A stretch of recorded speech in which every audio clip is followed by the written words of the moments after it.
काफी अरसा पहले की बात है। वह शाम जब हवाएं पेड़ों से सिसकती हुई गुजरती थीं और आसपास के घरों के ताले दीपक की मध्यम रोशनी में झलकते थे। एक छोटे से आंगन में एक माँ अपने बेटे की नाजुक उंगलियों को अपने हाथों में कसकर थामे खड़ी थी। उसका चेहरा थका हुआ था, पर आंखों में एक अटूट उम्मीद की लौ जलती रहती थी। वह उम्मीद जिसकी किसी ने कीमत नहीं लगाई थी, बस दी जाती रही, बिना शोर के, बिना शर्त के। उसके कपड़े पतले थे, हाथों की नसों पर काम के निशान गहरे थे। धुले हुए रेशम जैसी नहीं बल्कि रेत जैसी खुरदराहट थी। उसने अपने बाल खींचे हुए बांधे थे, माथे पर पसीने की पतली रेखा थी, और जब वह बेटे के सिर पर हाथ फेरती तो उसकी उंगलियां कांपती, जैसे सब कुछ सह लेने की आदत हो। घर छोटा था, एक कमरा, एक रसोई और एक छत जो बरसात में शोर करती थी। फिर भी वहां प्यार की 4 दीवारें थीं, और वो प्यार कितनी साफ साफ खुशबू छोड़ता था कि आसपास की दीवारें भी गुनगुनाती थीं। बेटा आदित्य बचपन से ही माँ के प्रति अजीब सी नफरत और मोह की दहलीज पर खड़ा था। उसे माँ के चेहरे की झुर्रियों में ताकत दिखती थी, पर उसे उसी ताकत पर घमंड भी था, जैसे किसी ने उसे बताया हो कि माँ की हर चीज उसकी श्रम की निशानी है और उसे इसका हक है। पिता की अचानक मौत ने उस घर की नींव हिला दी थी। एक बीमारी न थी, कोई हादसा था जिसने घर से रोशनी छीन ली। पिता की कमी ने माँ पर जिम्मेदारियों का पहाड़ लगा दिया। दूसरों के घरों में काम, कपड़े धोना, बर्तन मांजना और आधी रात तक लौटे हुए हाथों से बच्चे के सिर पर चूमना। वह सब करती रही और बेटा बड़े होते हुए उस सब को सामान्य मानने लगा, जैसे माँ का थक जाना उसकी भाग दौड़ का हिस्सा हो। एक दिन माँ ने बताया कि वह अब चाहती है कि उसका बेटा अच्छी शादी करे। मैं नहीं चाहती कि तू मेरे जैसा जीवन जी, उसने कहा। उसकी आवाज में थकान भी थी और बचपन की ममता भी। आदित्य ने हंसकर कहा, माँ तू बिल्कुल ठीक है, जब तू कहेगी मैं कर दूंगा। पर दिल के कोने में कुछ अरुचि थी। उसकी आंखों में एक अंधेरा जो धीरे धीरे बड़ा होता गया।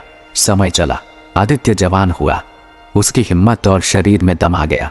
उसने शहर में काम ढूंढा, वहां की चमक दमक ने उसे खींच लिया।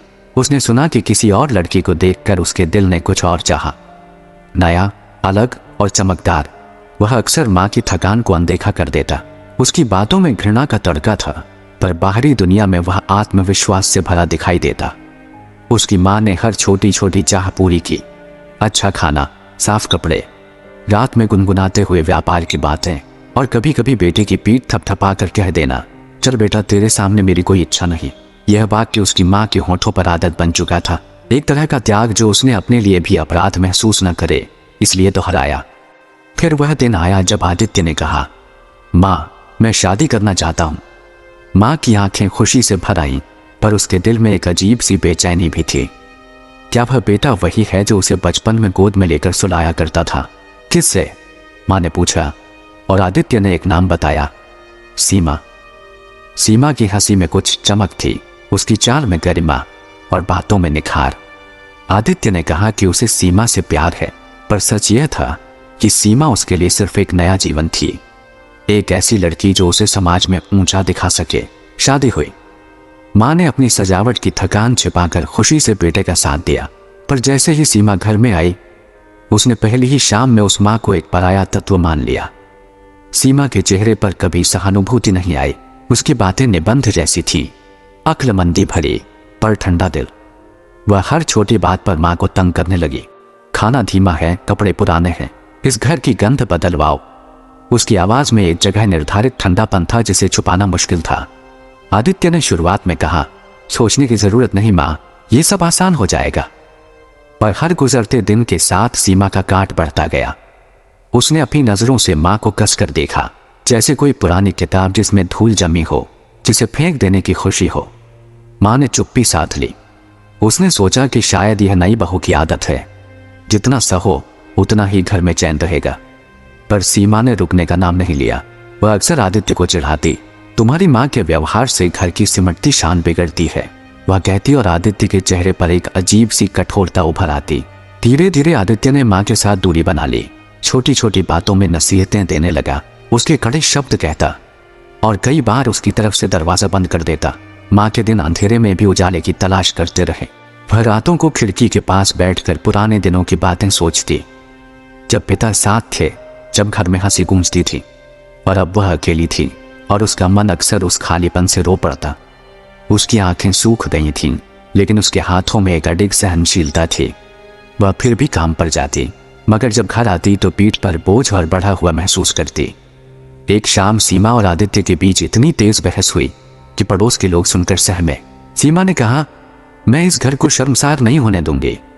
आपकी माँ की वजह से मेरे दोस्त हंसते हैं। आदित्य ने कहा, ठीक है, तुम जो चाहती हो वही होगा। माँ खामोश खड़ी थी, उसकी सांसें टूट रही थीं, पर उसने कुछ भी कहा नहीं। अगले ही दिन सीमा की बातों पर आदित्य ने माँ से कहा कि वह अब इस पुराने घर में नहीं रह सकती। माँ, तुम अपने लिए कुछ ढूंढ लो, मैं और सीमा अलग घर में आगे बढ़ेंगे। माँ की आंखों में वह आग उभर आई जो अक्सर उसके भीतर दबी रहती थी, गहरी, ज्वलनशील।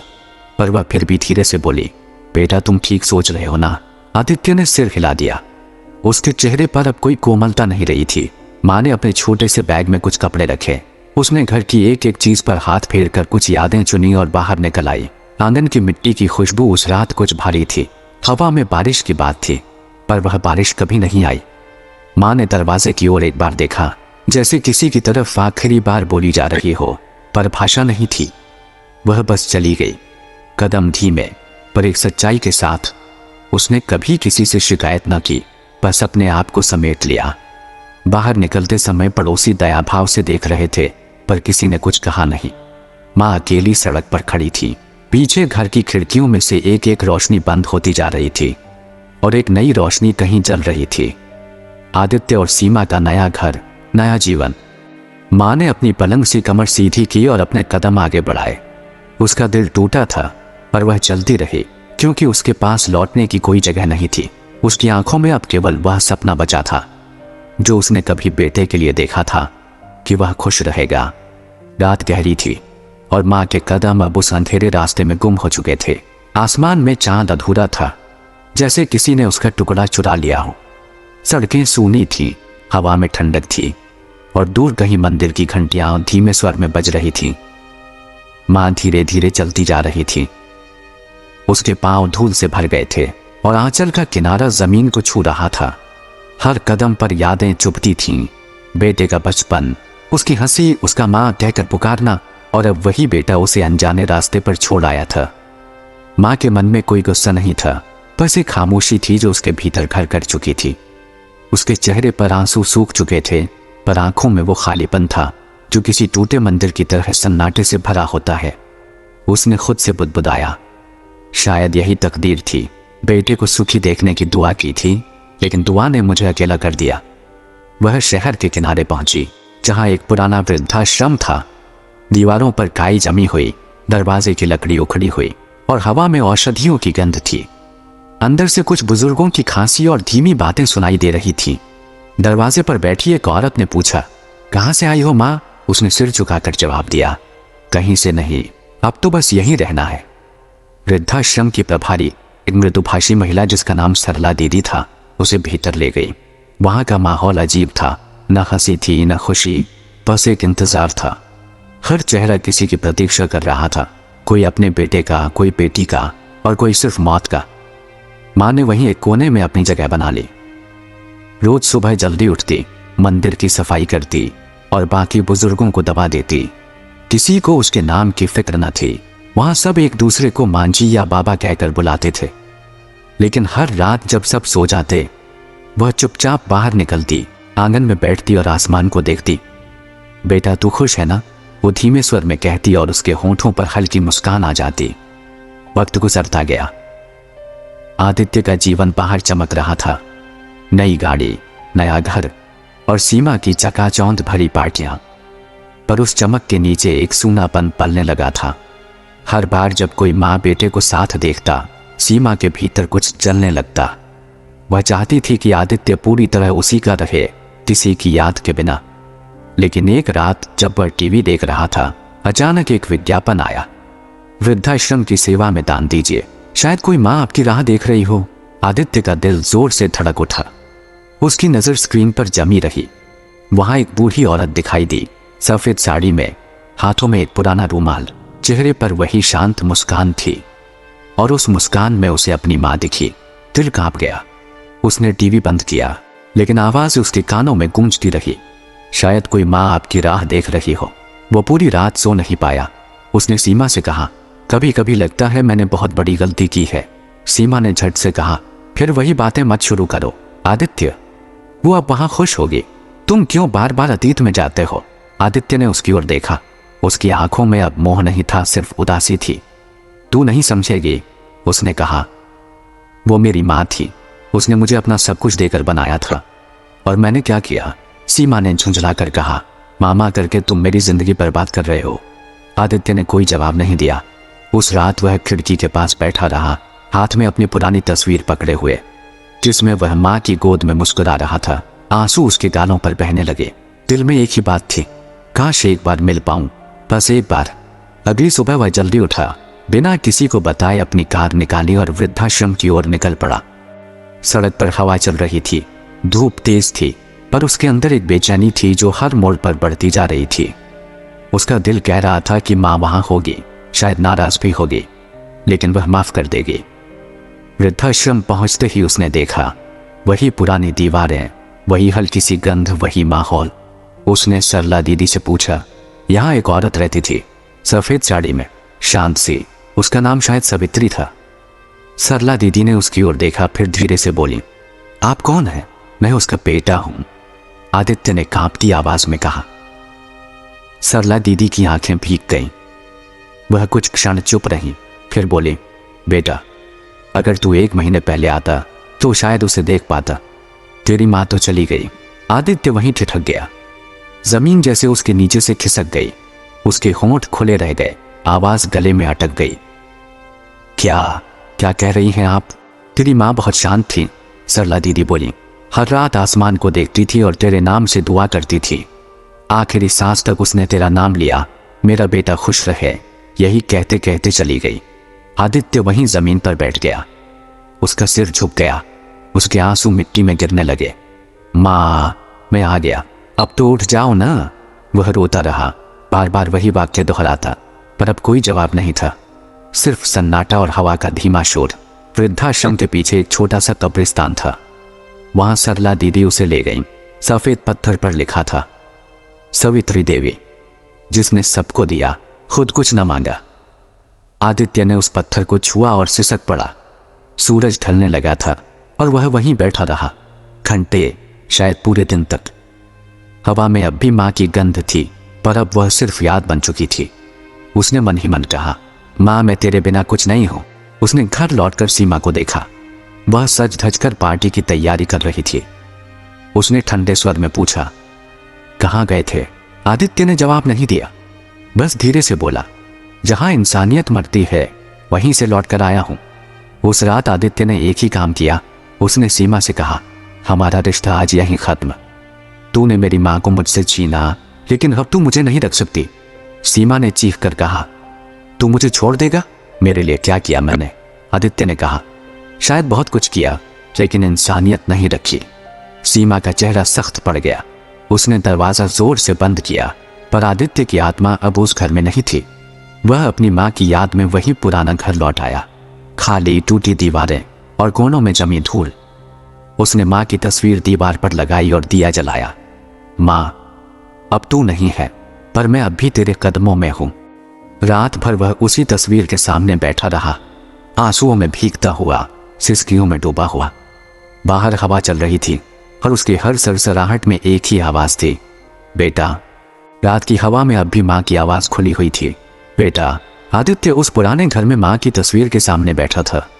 दिए की लौ कांप रही थी, जैसे माँ की सांस अब भी वही हो। आंसू उसके गालों पर बहते जा रहे थे, मगर अब उसमें शोर नहीं था, बस एक गहरी भारी खामोशी। उसने दीवार पर टंगी उस तस्वीर को देखा, हाथ बढ़ाकर उसे छुआ और कहा, माँ, तूने मुझे सब दिया और मैंने क्या लौटाया? तेरा घर छीन लिया, तेरी नींदें छीन ली, और अब तू खुद चली गई। सन्नाटा इतना घना था कि हर सांस गूंज रही थी। घर के कोनों में पड़ी पुरानी चीजें, माँ की चप्पलें, वह पुरानी साड़ी का किनारा, रसोई में रखी सूखी तुलसी, सब जैसे उसे देख रही थी। हर चीज में माँ का एहसास था। आदित्य ने अपनी आंखें बंद की और यादें उमड़ने लगीं। वह बचपन की सुबह जब माँ उसके बाल संवारती थी, स्कूल की देर होने पर हंसकर कहती थी, भाग बेटा, मैं तेरा टिफिन रख दूंगी। वह बारिश की रात जब पिता बीमार थे और माँ ने पूरे घर को अकेले संभाला था, और वह शाम जब उसने खुद माँ को कहा था, अब तू जा, हमें तेरी जरूरत नहीं। उस पल की गूंज जब उसके भीतर हथौड़े की तरह पड़ रही थी। वह उठा, रसोई में गया। वहां वही पुराना चूल्हा था, जला नहीं, मगर राख अब भी वैसी की वैसी।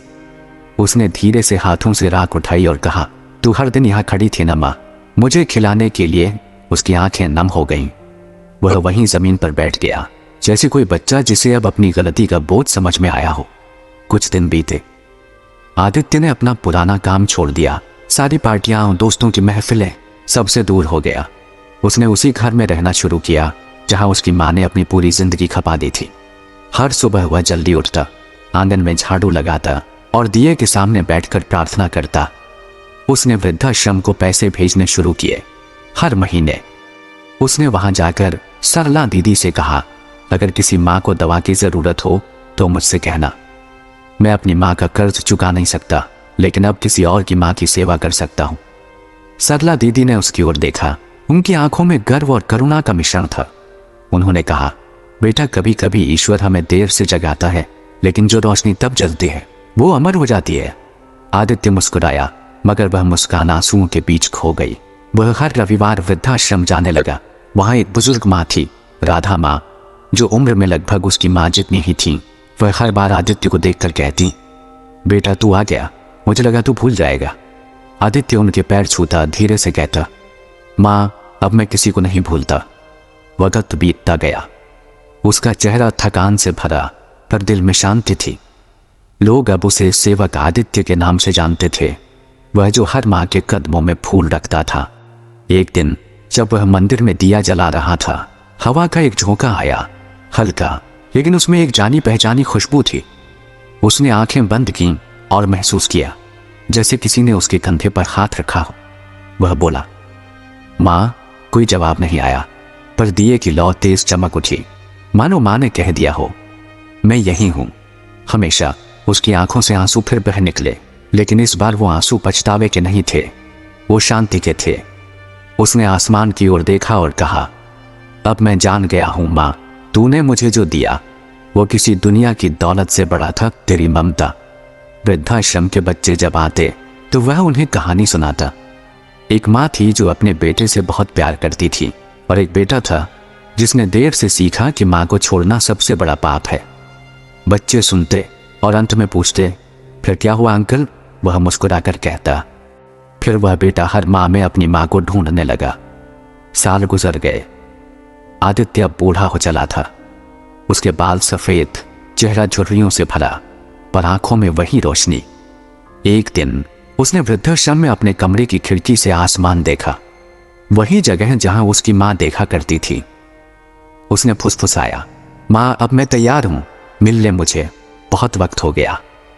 उसकी सांस धीरे धीरे थम गई। होंठों पर एक हल्की मुस्कान थी। अगले दिन सरला दीदी ने उसके कमरे में एक चिट्ठी पाई। माँ, मैंने तुझे बहुत देर से समझा, लेकिन अब मैं तेरे पास आ रहा हूं। अगर ऊपर भी तू वही दिया जलाए बैठी है तो मेरे लिए एक जगह बचा रखना। उसके साथ एक तस्वीर थी, सवित्री देवी की, और नीचे लिखा था, जिसने देर से सही पर ममता को अमर कर दिया। उस दिन वृद्धाश्रम के सारे लोग मंदिर में इकट्ठे हुए। उन्होंने 2 दिए जलाए, एक आदित्य के लिए और एक उसकी माँ के लिए। हवा में फिर वही जानी पहचानी खुशबू फैल गई, वो खुशबू जो सिर्फ माँ से आती है। और जैसे ही दिए की लौ हवा में डगमगाई, सबने महसूस किया, माँ और बेटा फिर मिल गए हैं, इस बार हमेशा के लिए।